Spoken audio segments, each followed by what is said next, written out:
Kami dari kelompok 2 Angkatan 8 akan menampilkan hasil analisis dan evaluasi layanan PAK Unip atau Portal Akademik Universitas Bengkulu dari sudut pandang dosen. Pertama-tama, kami akan menjelaskan apa itu PAK dan kemudian menjelaskan input, proses, output, ataupun fitur. Kemudian dilanjutkan dengan menyajikan hasil analisis, evaluasi, dan juga rekomendasi ke depannya. Rekomendasi perbaikan yang akan kami sampaikan akan dianalisis dari beberapa aspek, yaitu konsep, efektivitas, dan juga kebijakan pelayanan.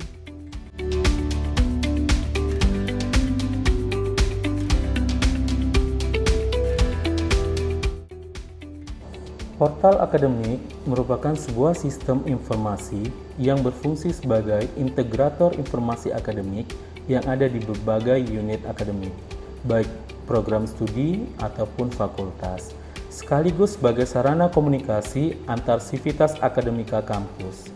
Sistem ini dibangun dari kondisi eksistensi informasi akademik di kampus yang sangat beragam dan bervariasi bentuknya, sehingga membutuhkan sebuah portal yang akan mengintegrasikan informasi-informasi tersebut sehingga mempermudah akses publik.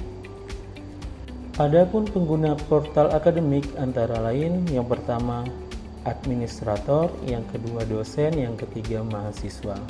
Setiap pengguna portal akademik memiliki fitur yang berbeda-beda. Bagi mahasiswa, portal akademik digunakan untuk melihat berbagai informasi yang ada di lingkungan kampus, menginput mata kuliah yang ingin diambil pada satu semester, serta melihat hasil pembelajaran selama satu semester.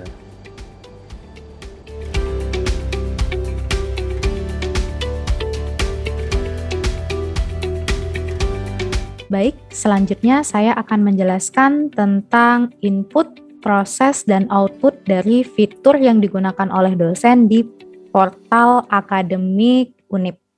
Sampai dengan saat ini hanya 2 fitur saja yang dapat diakses langsung oleh dosen, yaitu fitur bimbingan akademik dan fitur pengelolaan nilai. Nah, dari 2 ini kita akan lihat baik itu secara input, proses, dan outputnya.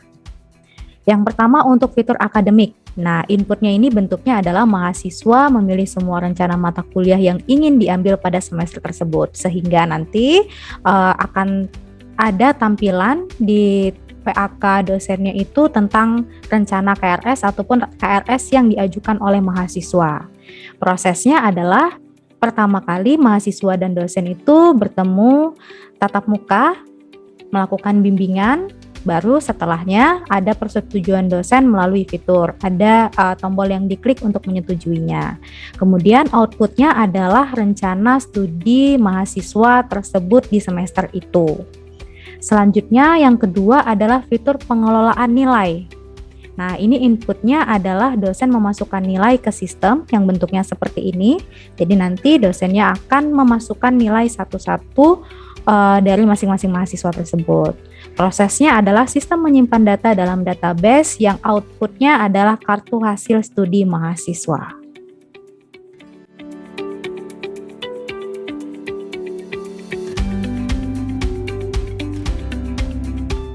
Baik, saya Ilham Kurniawan Ardi akan melanjutkan evaluasi dan rekomendasi.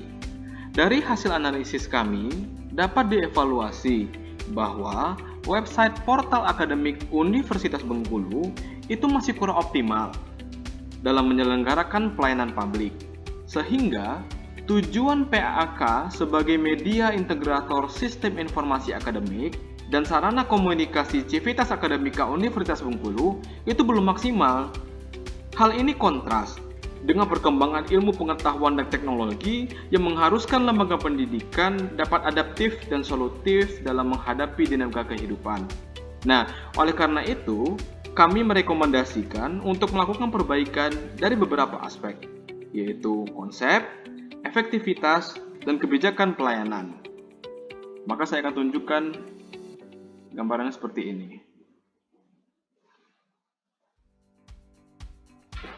Nah, portal akademik Universitas Bengkulu merupakan sarana penyebaran informasi akademik utama yang dimiliki oleh Universitas Bengkulu. Salah satunya sebagai media komunikasi bimbingan antara dosen dan mahasiswa. Namun, pada faktanya, hal ini tidak dimanfaatkan dengan baik. Nah, jika kita melihat pada portal akademik ini, di sini terlihat bahwa adanya academics dan virtual class.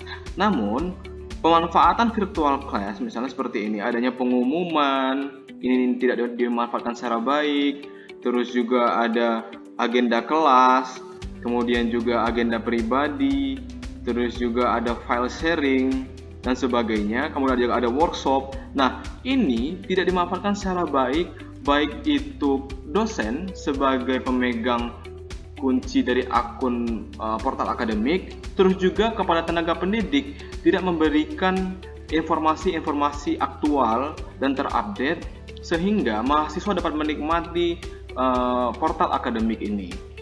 Nah, oleh karena itu, karena banyaknya fitur-fitur yang kosong di sini, perlunya koordinasi kebersamaan antara tenaga pendidik dan dosen untuk bersama-sama mengisi konten-konten yang ada di sini.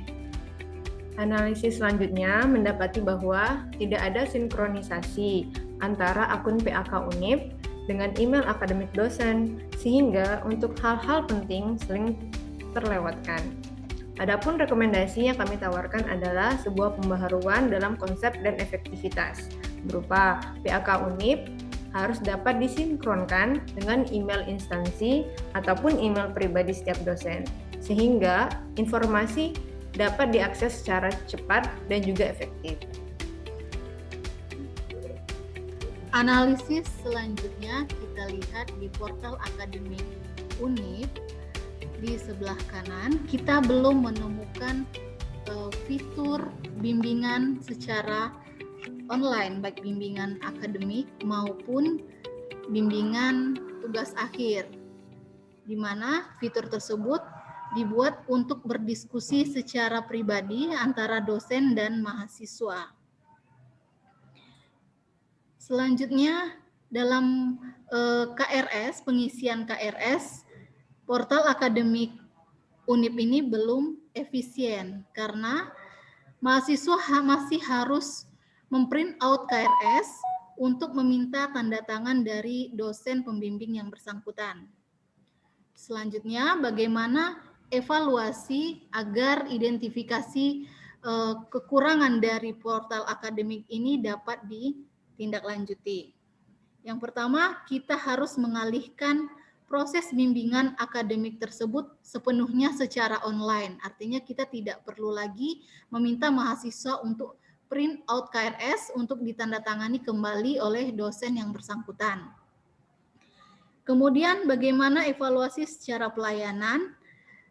Hendaknya portal akademik Unip ini disediakan fitur khusus untuk diskusi pribadi antara dosen dan mahasiswa, agar jika mahasiswa sulit menemui dosen karena kesibukannya, maka bisa langsung chat atau diskusi secara pribadi di fitur yang telah disediakan oleh PAK itu sendiri.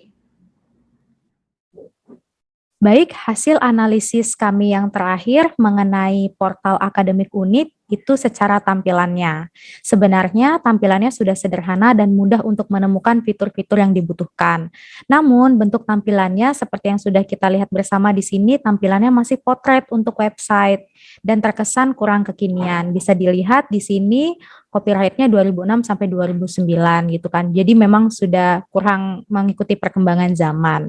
Nah, sehingga rekomendasi yang kami berikan di sini adalah lebih baik kalau bisa bentuknya adalah landscape untuk tampilan di website agar maksimal baik itu ukuran tulisan maupun objek-objek yang ditampilkan. Kemudian dibuat interface-nya lebih modern, lebih kekinian agar semangat untuk mengisi ataupun mengupdate informasi yang ada di sini.